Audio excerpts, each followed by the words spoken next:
Each year on that final weekend of November, I rave about the picturesque setting at the Rose Bowl. Not that it's not existent each and every game, home game for UCLA, but of course, that clash between those UCLA and USC uniforms is just the best color setting in college football. But this one should give it a run for its money if you're into that sort of thing. And I typically am not, but it just blows me away each and every time when the Bruins and the Trojans get together. But that LSU purple and gold against that Rose Bowl setting as well should be very, very nice. Not necessarily the reason we're giving it 1 full hour of live preview, though.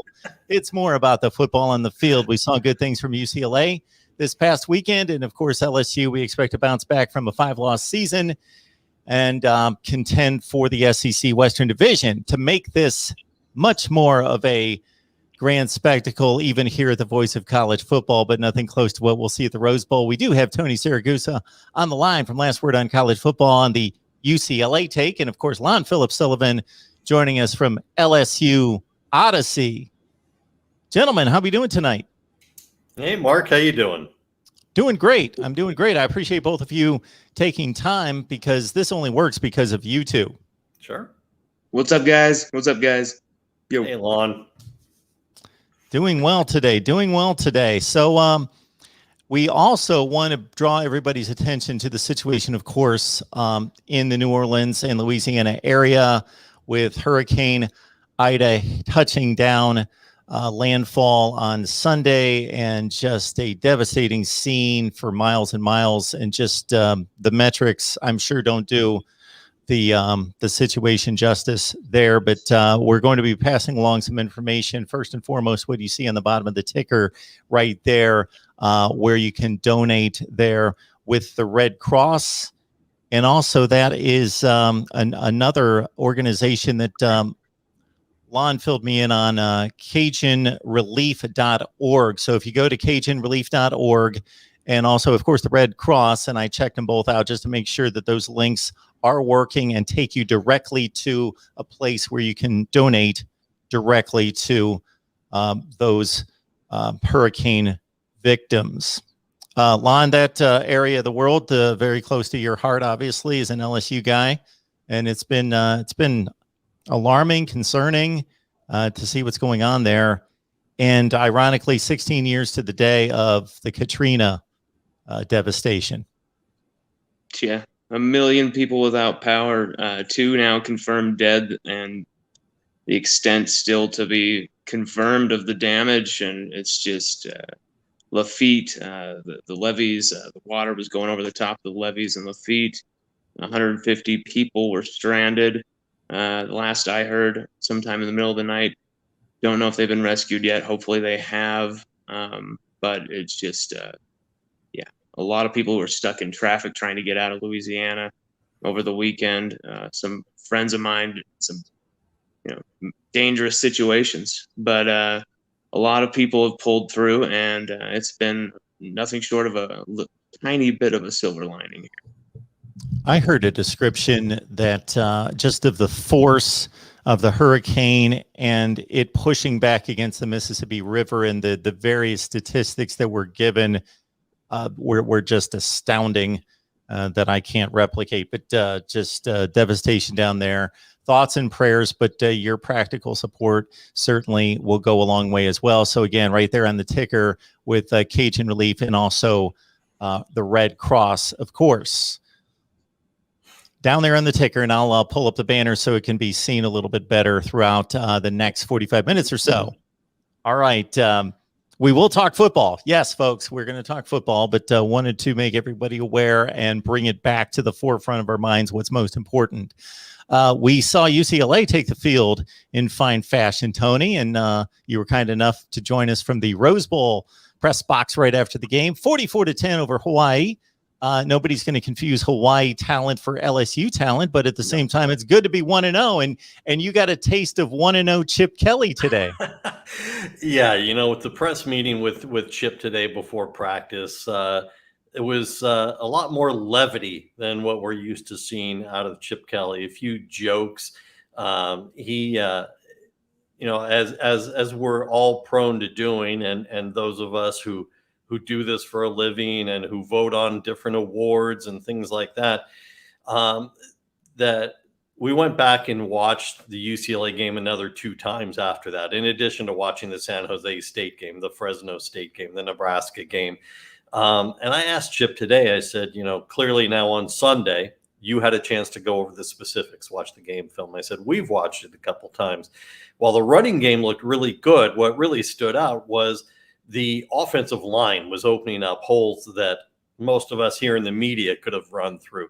Chip was amused by that. He took a good long look at each one of us in the media that was standing there and wasn't so sure we could have run through that. But nonetheless, he found it amusing. We discovered 1-0 Chip is much more fun to be around than 0-1 Chip or 5th week of training camp Chip, whichever other Chip we've gone through. And we've never, as you point out, we've never met 1-0 Chip before because he's never been 1-0 at UCLA. So this was a different world today. And to the point, as we move on to football, we asked Chip if he'd ever been through this type of situation with the LSU team having to uproot and move to Houston. It's worth noting that I contacted some staffers on the athletic department side at LSU and asked if they had at any point considered just going all the way through to Pasadena when they were evacuating and spending the week in Pasadena. And the response was they couldn't. Yes, they did think about it, and it probably would have been easier, but they couldn't get a flight. They couldn't get a plane booked out that was sufficient enough to take everybody all the way to Pasadena. And unfortunately, because the state of Louisiana, because East Baton Rouge Parish, because New Orleans has been through this so many times in the past, there's almost like a systematic way of getting to Houston. They all know it. They all know how to hop on the buses and get to where they're going in Houston because they've had to do it enough times before.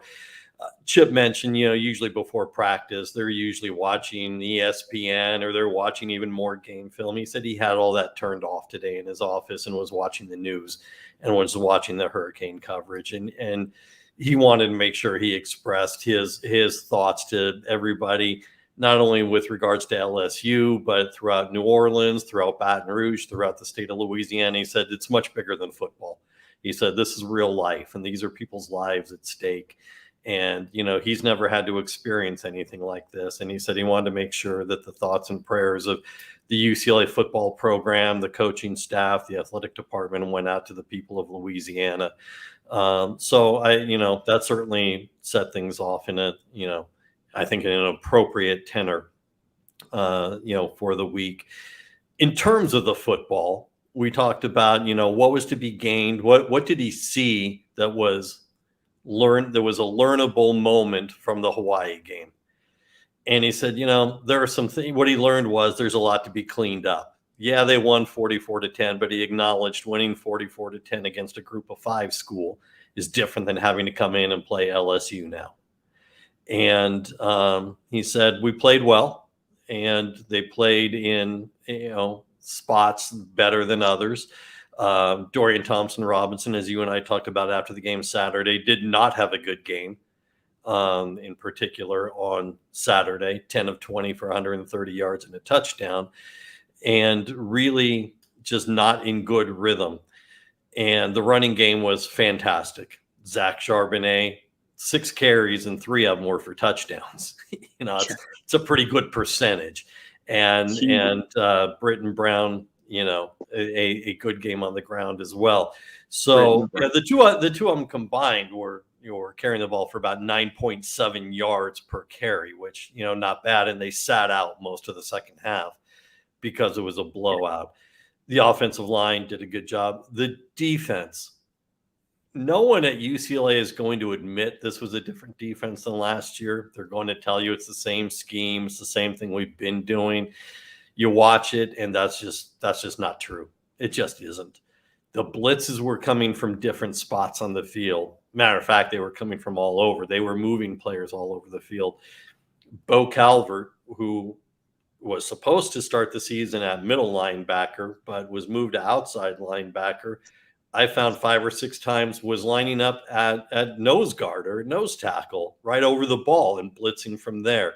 They were moving players around. It's interesting. We talked to Bo Calvert today, and he insisted that this is the UCLA way. It's what was supposed to be happening before. They're just doing it better now. They were executing it better. This is what it was supposed to look like last year, being able to disguise the blitzes, hide the coverage, move people around. But because it's such a veteran squad now, especially on defense, that they're executing it better than they were. But again, if you go to Chip Kelly, there's a lot to clean up before they meet LSU.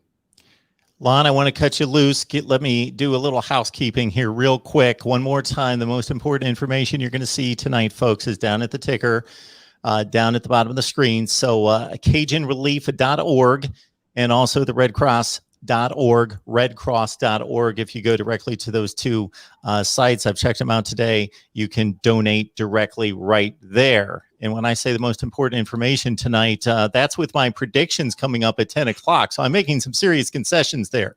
No. So, Lon, we got to see 1-0 Chip Kelly, but we've seen 15-0 at Ogeron. So we've seen that look 5-5 last year. I know you are just splitting at the seams here to spill a ton of great information and insight into what's been going on there at LSU for the past couple of weeks. And I'll remind everyone, we will get to your comments and questions there in the live chat. Well, LSU, I mean, they've been fighting a little bit of injuries, a little bit of lack of cohesion on the offensive line because of some of these injuries. You know, Chasen Hines has been out for a while, and he was labeled as the starting right guard, but Anthony Bradford was supposed to come in and take his spot. He's also been banged up, you know, at corner. Eli Ricks and Derek Stingley Jr., both a little banged up.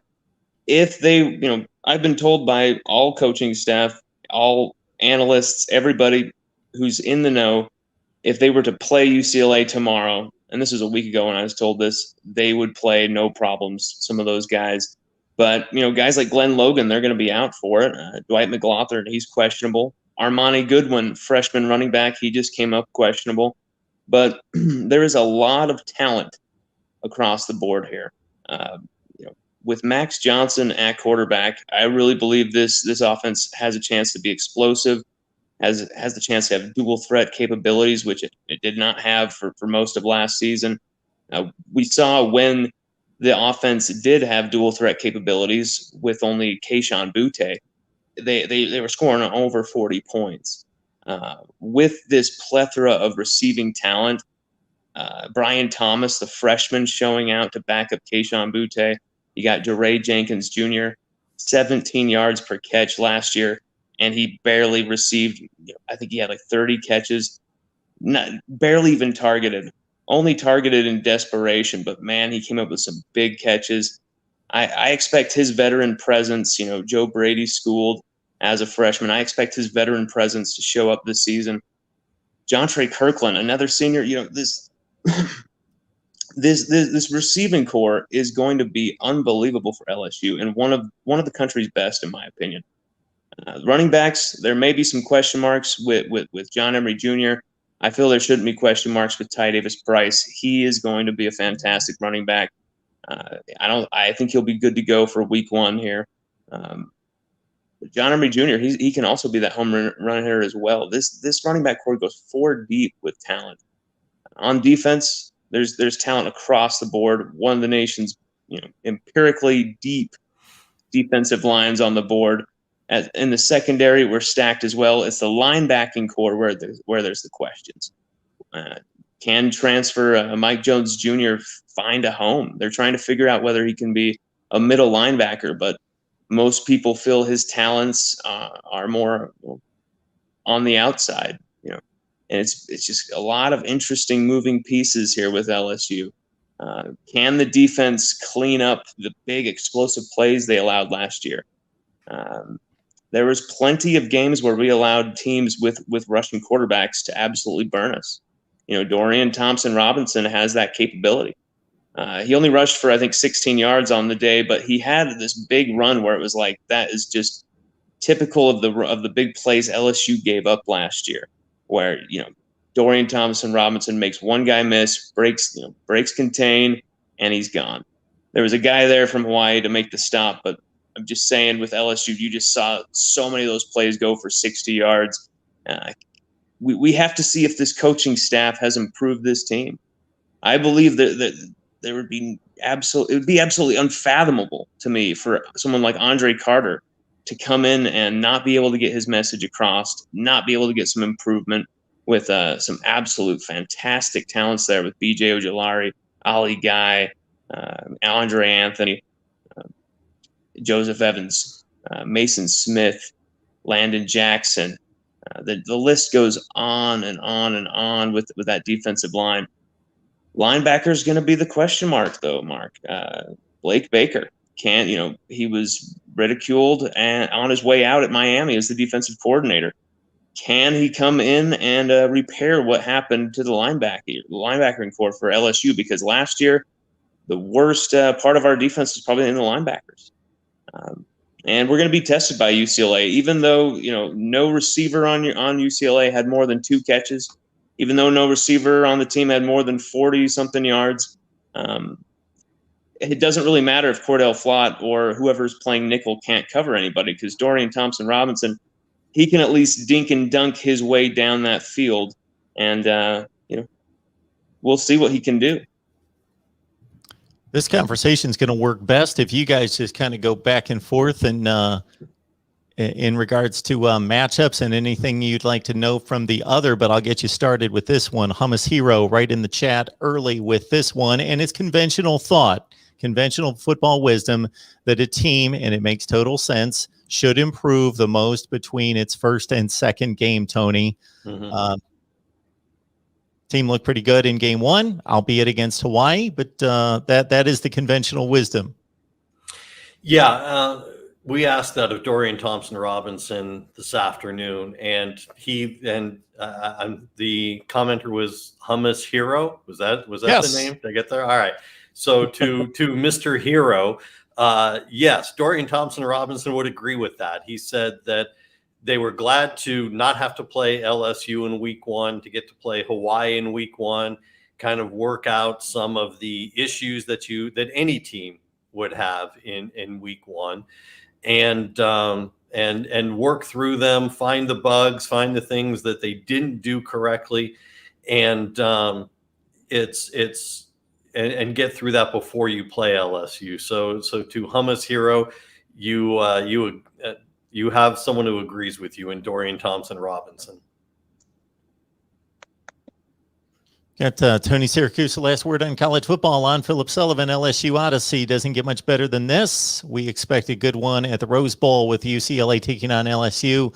I believe the point spread is just about 3.5 points, which I got to say, way back in the offseason, when I saw that, I thought, that's a little low, isn't it? Am I going to win some money here? But I don't know. Yeah, but you know what? It's 3.5, which to me means it's really 6.5, because you generally get 3 points for the home field advantage. So that means on a neutral field, it's 6.5, which probably sounds about right. I think a 6.5 to 7 point spread with LSU playing their first game of the season, I think is about right. Am I saying that LSU is going to win by 7 or only win by 7 or UCLA won't win? I'm saying none of those things.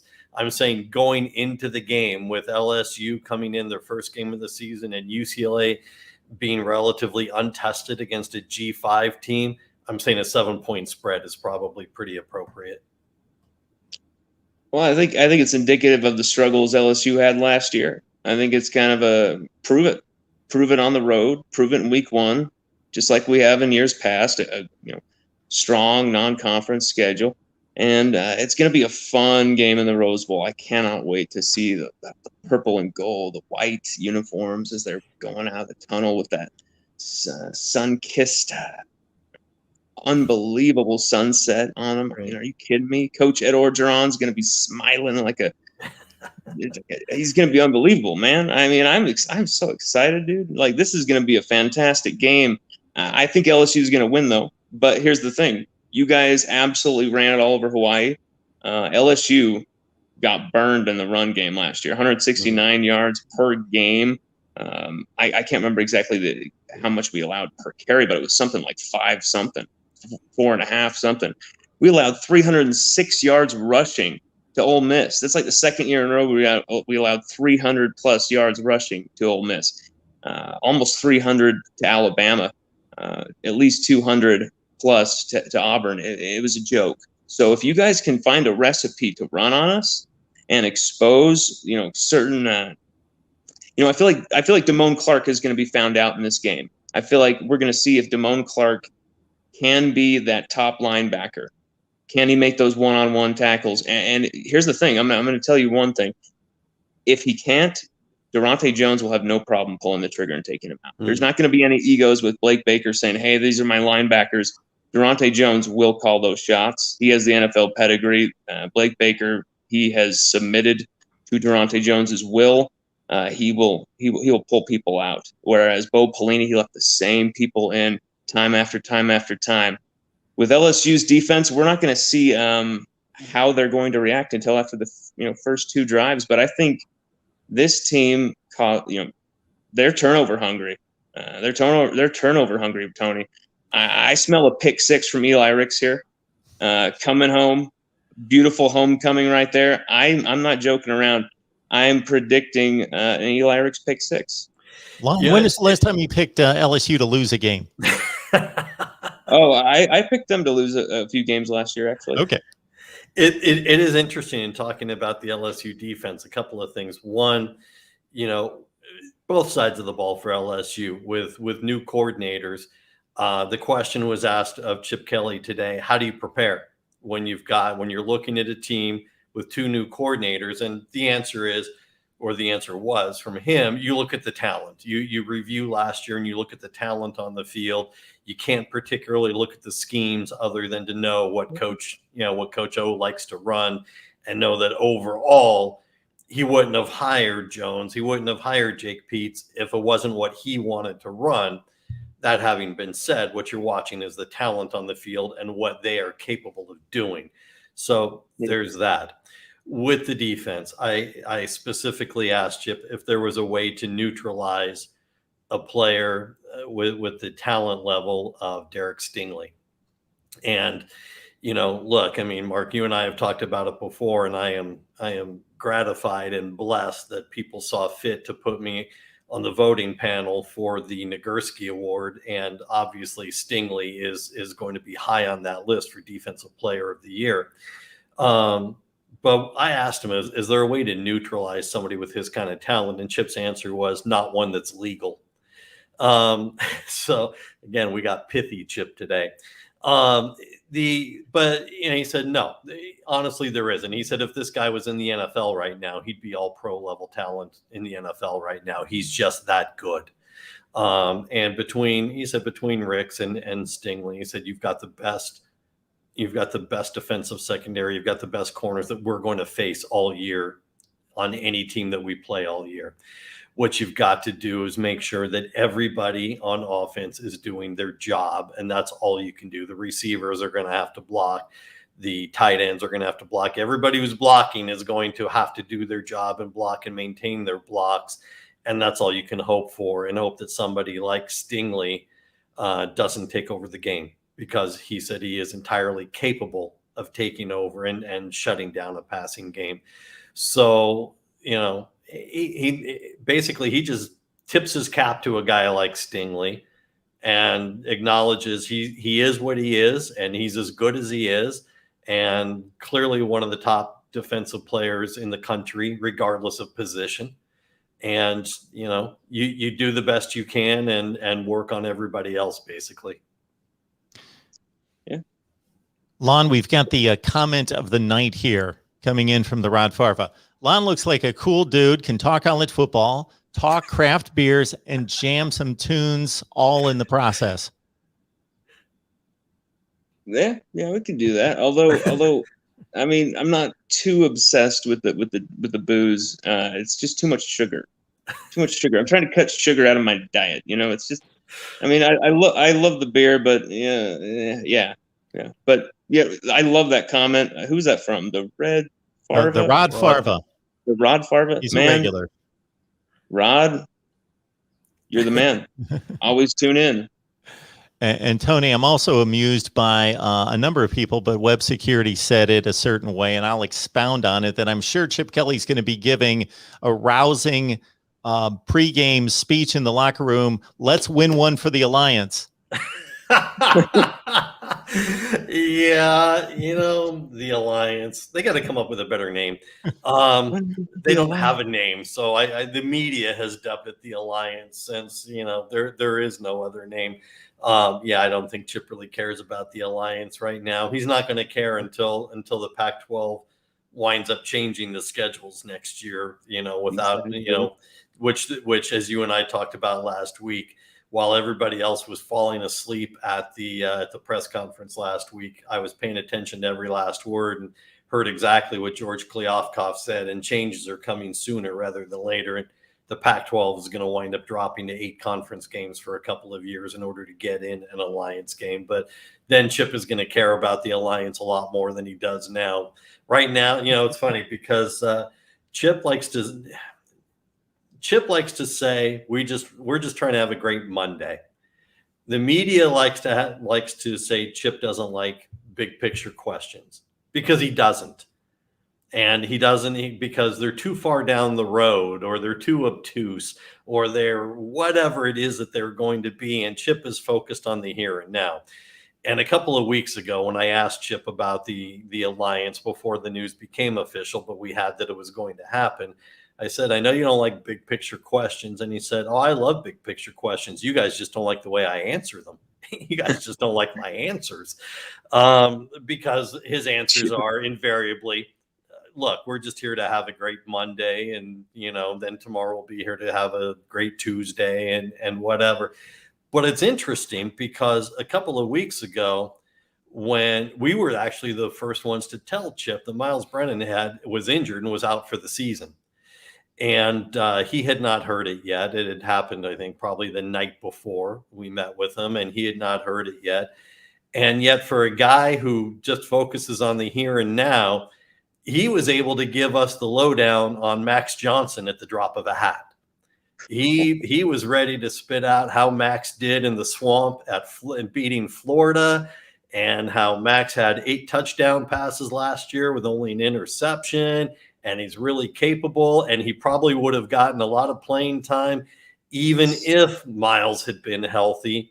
And he played really well against Florida, and he beat Ole Miss. So for a guy who likes to be in the here and now, 2-3 weeks ago, he was already honing in on Max Johnson.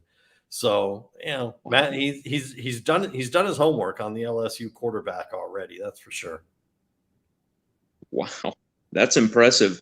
I mean, that says to me that he has an eye for talent, just like Coach O, because many people were talking about Miles Brennan winning the starting job. And I thought if Miles did, it would be more political in nature to keep him from transferring, things like that.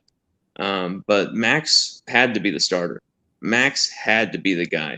Anybody who was talking to the LSU Tiger players themselves, to the families, to anyone around LSU, even if you just watch their social media, those guys gravitated to that dude, and he has a presence about him. Tony, did you see the video where he goes without his helmet and goes face to face with Ali Gay? I did. I mean, are you ready to go up against that big boy? He's got some swagger. There's no question about it. He's got some swagger. You gotta love it. I mean, it's people are going to keep throwing those Burrow comparisons until another guy even comes close at LSU to what Burrow did. But, I mean, it just does not matter. Just Max be Max, and LSU will be just fine, because the way that offense was ticking, a very fractured offense, missing a ton of people, barely had an offensive line operating, no running game, in adverse conditions as a freshman, just thrown into the fire. I think it's going to be a battle out there at the Rose Bowl. But your running backs are freaking talented, man. Charbonnet and Britton Brown, they both have explosive ability. I think Britton Brown actually set the tone for the game with his 3 rushes for 39 yards right in the first few minutes. To me, that just set the tone. LSU cannot let that happen. Every game last year, LSU's defense got burnt and turned early, and it set a tone. And LSU, if we're going to survive out there at the Rose Bowl, if we're going to survive Chip's cosmic optimistic wave here, we gotta find some ways to combat this thing. And I think LSU are going to be fired up from what happened over this weekend. They had families who were caught up in this, who were in danger. These guys were in Houston. They were helpless. I think they're going to take that and they're going to generate it into an unbelievable passion out there. And that's the thing LSU did not have last year. Energy. There was no energy. It was a soulless version of LSU. This is not going to be that coming into the Rose Bowl. This is Coach Ed Orgeron's backyard. He is no stranger to the Rose Bowl or playing California teams such as UCLA. He's going to be prepping for this all off season. I think Coach O is ready to unleash these guys, and it's going to be a hell of a game. Yeah, I was sorry, totally understandable that he canceled his weekly press conference under the circumstances. I was sorry because I was scheduled to be on it with the LSU media, and was sorry that he did because, of course, I'm always looking forward to hearing from Coach O and hearing that "Go Tigers" at the end. I don't do it justice, but it's look, the players are going to be. The players have it tough right now because they had to pack up quickly, leave everything and everyone behind. And that's not an easy situation to have to deal with mentally and emotionally. And I think to a large degree, football is what keeps their mind together, their head together, their heart together. And I think that honestly, if there is a coach that can pull them together, not even from a football standpoint, but from a humanistic standpoint, I'm going to put my money on Ed to do that. Ed is about the Bayou. Ed is about LSU. Ed is about that area, and I think that I think that Ed can help them hold their heads and their hearts together in one place. Look, it will be interesting. I know that. It was anticipated. I know that, and this comes from Ben Bolch from the LA Times last week, reaching out to the folks at LSU. It was anticipated that there was going to be about 20,000 LSU fans making the journey out to the Rose Bowl for the game. Now, whether because of the storm, whether they all make it or not, is a different situation. Yeah, but it would be a good crowd and it would be exciting. UCLA is coming off the lowest attendance for a season opener in nearly 30 years. But it was 95 degrees in Pasadena. They're on the quarter system, so they're another 4 weeks away from school starting. So the students weren't there. It was a game against Hawaii, and it was 3 straight years of bad football, losing football. So, it was a horrible attendance. UCLA, ironically, for Ben's story, strangely enough, UCLA would not give projected attendance figures because they said it's a competitive issue. And I swear in all my years of covering sports, I've never heard of a fan attendance number being considered a competitive issue. The UCLA pulled the new media relations guy at UCLA pulled that out. And so Ben went to LSU for the numbers and they were like, yeah, based on how many tickets we sold officially and then what we're seeing on the aftermarket, the secondary market, we're anticipating 12,000 officially and then about another 8,000 after that. So, look, I'm hoping that the situation is good enough. It's not going to be good, period, because people are going to be without electricity and there's still so much to get through. I'm hoping it's good enough that most of those people can make the trip and get away for a little bit and have an experience. This is the first time these two schools have ever played in the 100+ year history of both schools. And so I'm hoping, for the sake of for the sake of the fans, there's a chance to get out from under what they're currently experiencing and living through and make the trip. Me too. That would be cool. I mean, I didn't even think about that, about how that would affect, LSU fans being able to go out there. Of course it would. I mean, this is outrageous. Just crazy situations. That would be amazing if it could happen, because I don't know. I think that it would be even Steven as far as crowd. I mean, how many did UCLA pull in this last week? They pulled in about 32,000. I think for this game, UCLA would probably pull in roughly about 40 to 45,000. Again, school still not being in. Knowing that UCLA actually did an outreach to local high schools to fill up they gave away tickets to local high schools in order to fill up the UCLA student section, high school football programs, good student awards, things of that nature for local high schools. And, since they knew the student section wouldn't be filled up, again, being on the quarter system, they're still several weeks away from school even starting. If that 20,000 from LSU holds even close, then you're looking at 65 to 70,000 for the game, which in its current configuration, the Rose Bowl holds 80,000. Yeah. Has LSU ever played at the Rose Bowl, Tony? I couldn't find any record of that. Yeah. Not in the Rose Bowl game itself. And there would in the years when the Rose Bowl game was part of the BCS format or the rotating playoff format. No, they haven't. Yeah, I was always wondering if they had done that for a non-conference. I was always wondering if way back in the 30s or 40s or something they'd done that, but not to my knowledge. We went all the way back through all the history of LSU football and couldn't find anything. Yeah, I mean, Web Security is not buying the 3.5 point spread. He's taking LSU 65 to 20 in this one.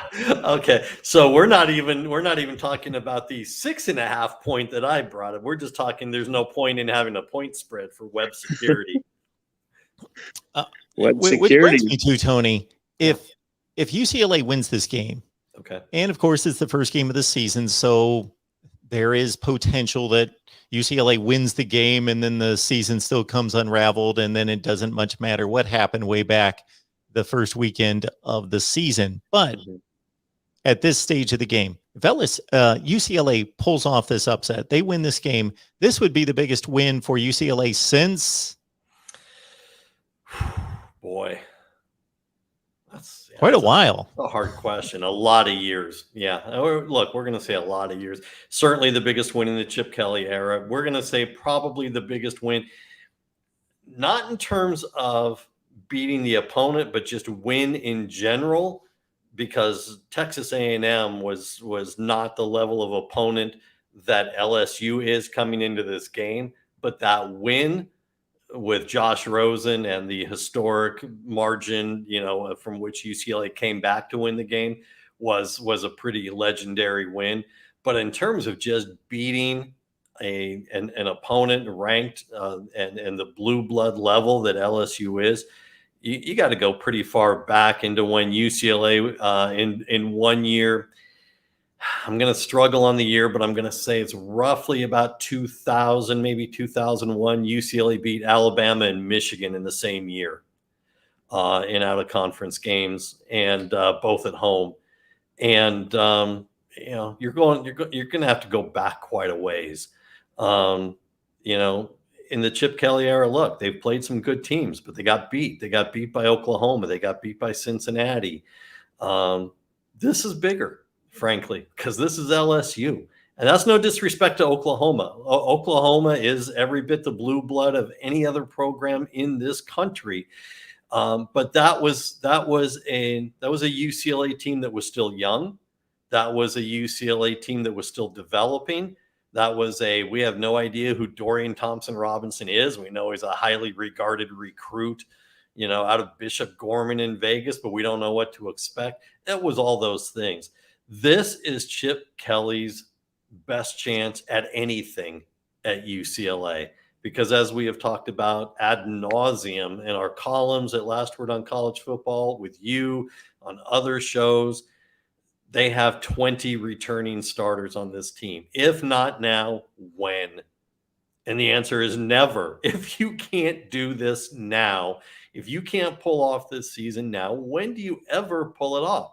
So therefore, this game is bigger than the Oklahoma games that when they had the home and home with the Sooners. This game is far bigger because this is the most competitive team that Chip Kelly has put on the field in his 4 years at UCLA. Now you're talking about a non-conference game. Yeah, being this big. Okay. Sure. Some wins against SC during that time frame, of course. Yeah. And some bowl wins, one in particular against Kansas State that moved UCLA into the final top 10 under Jim Mora. Sure. And beating Bill Snyder and a Bill Snyder coach team was fun. And Jim Mora and Bill Snyder had crosswords at the end of the game because Snyder's defensive line went after Brett Hundley when he was taking a knee in the victory formation, and it got ugly. And sure, there's all that. But I'm just talking about non-conference opponents, prior to a regular season game or early on in the season. Then it's this is as big as they come, and certainly, obviously, in the Chip Kelly era. On the mark, 68's making a comment about Chip Kelly beating an SEC team. Two games come to mind. Losing, of course, the BCS championship game against Auburn in 2010. They also lost an opener to LSU when he was at Oregon. Yes. A game that was, a very hyped game. Two top 5 teams, and LSU really put it on them in the second half of that game. Yeah, and to the best of my knowledge, those are the only 2 SEC opponents he had in his 4 years at Oregon. Now, sometimes, guys, I like to frame a matchup like this way. When I really don't have, I believe LSU's more talented roster, a deeper roster, they should win the game. Okay. But think of it in these terms. If you took, let's say, the top 10 players on these two rosters, how many would come from LSU? How many would come from UCLA?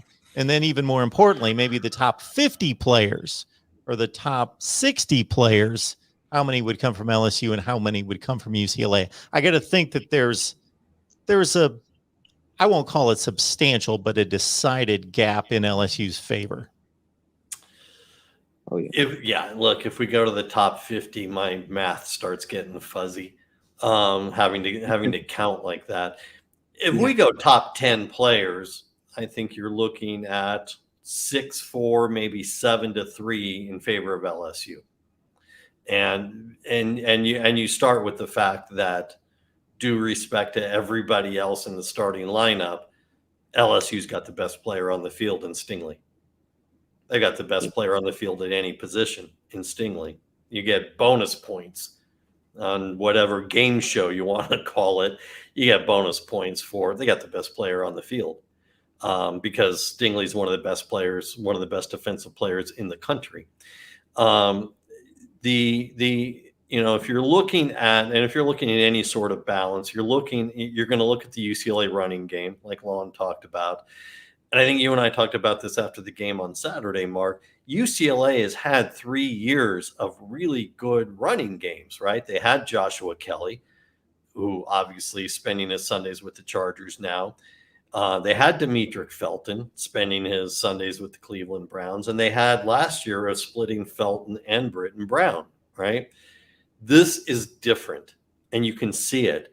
And I'm going to take a little bit of a victory lap here because I started calling it in the spring when I saw spring camp, and we started reporting, hang on, guys, in our articles on spring camp, we started saying, hold the horses here. Yes, it's a 2-back system again. This is different. This is different than Felton and Brown. This is different than Josh Kelly because these two guys, frankly, are the same running back. I was about to say that. I was about to say that. You don't have to change the play calling regardless of who's in. Exactly, Absolutely don't have to. They are both bruisers. And I think it was maybe a week, maybe 2 weeks ago, we had the chance to talk to UCLA running back coach Deshaun Foster. And I said, all right, listen, Here's what I'm seeing from a distance with Charbonnet. There's no dancing in the backfield. There's no poking around looking for a hole. The vision is there that he sees it right away. He's quickly on the other side of the line, and he lowers his shoulder to take to deliver the contact instead of taking the contact. I mean, I've seen him put linebackers on the rear ends, and he said, "You got it. You got it 100%." He and Britton Brown are essentially the same running back. One might be slightly faster than the other, and the other might have slightly better cuts. Whatever. Their style is the same. There is no change to the offense at all, regardless of who's in. DTR needs to be better than he was Saturday. He needs to be significantly better. However, with this running game, what UCLA does not need is DTR to go 30 of 42 for 300 yards to win the game. You don't need that, because you are going to pick up 200 plus yards on the ground against most teams most weeks. I'm not saying you're going to do it against LSU. So I saw your reaction, Mark. I was about to say, I'm not predicting that Saturday. What I'm saying is they can't afford to do that. Most games this season, UCLA is going to be near 200 yards rushing on the ground with these two guys. I mean, you give them real carries, you keep them in the game for 4 quarters, not 2.5. Yeah. And you're going to get a lot of production out of these guys. DTR needs to be better. He needs to be more efficient. He needs to be more in rhythm. He doesn't need to win the game for you. He needs to run the offense as the leader of the offense. He doesn't need to be the hero quarterback. 100%. I mean, if he starts going off script like that, there's going to be turnovers galore. Yes, I'm telling you. Absolutely. And he's going to run right into BJ Ojulari, right in his face. And I'm going to say one thing here. Not only is Ty Davis Price just like your guys, Charbonnet, where he's not only running for his life, he's running to take yours. Mm-hmm. But the LSU defensive tackles, I feel like instead of watching out for the defensive ends getting the sacks, watch out for our defensive tackles and how they rush the passer. Mm-hmm. There's going to be a lot of bizarre, exotic movement with this defensive front, man. I'm telling you. And Mason Smith, Joseph Evans, Neil Farrell Jr. especially, they can go about 5-6 guys deep on that defensive tackle, and I feel comfortable with all the guys there. Jaquelin Roy, he had 2 sacks on Kyle Trask against Florida as a freshman from the DT spot. When he finally got some reps, his buddy Jacobian Guillory, we didn't see too much of him last year. He was banged up as a freshman, but if he can get in there, he is one of the strongest dudes on that line.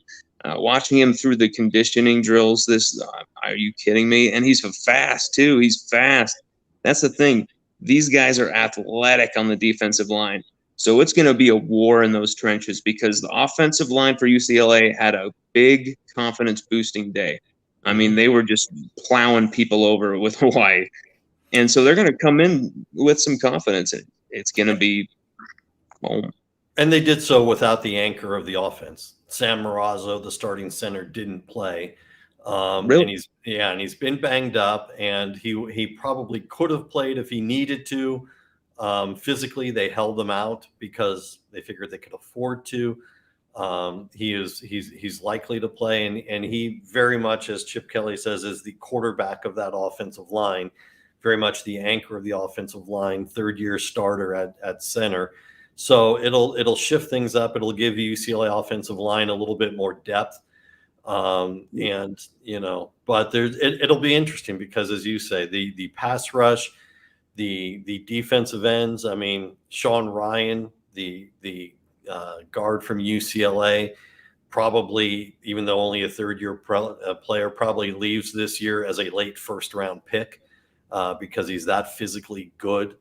So it's going to be an interesting matchup. There's UCLA's got more depth than they've ever had. LSU's got a lot of talent on that defensive front, a lot of physical talent. Well, Tony, what do you think about LSU's offense against all these seniors on your defense? It's interesting because I think we saw, again, as I alluded to earlier, we saw a little bit of a different UCLA defense, a little bit more of a legitimately aggressive, not a theoretically aggressive defense on Saturday, but a legitimately aggressive defense. We saw some players like Bo Calvert, who, was a 5-star recruit. We finally saw him produce for the first time in 4 years, finally saw something out of him. The linebacking core at UCLA is still a question mark because we haven't really seen what we would expect to see out of them. The defensive line has been significant. They lost one player last year in Osa Odigizua, who's with Dallas now, and so the defensive line has been good. The defensive secondary needs to show up strong.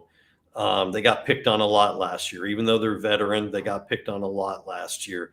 So guys like Quentin Lake and Quantrez Knight, they've got to show up big for this.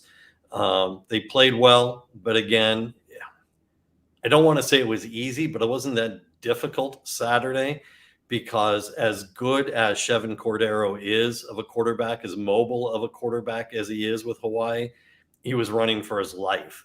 The blitzes were coming from so many places that even when he was getting the throw off, he was taking a beating.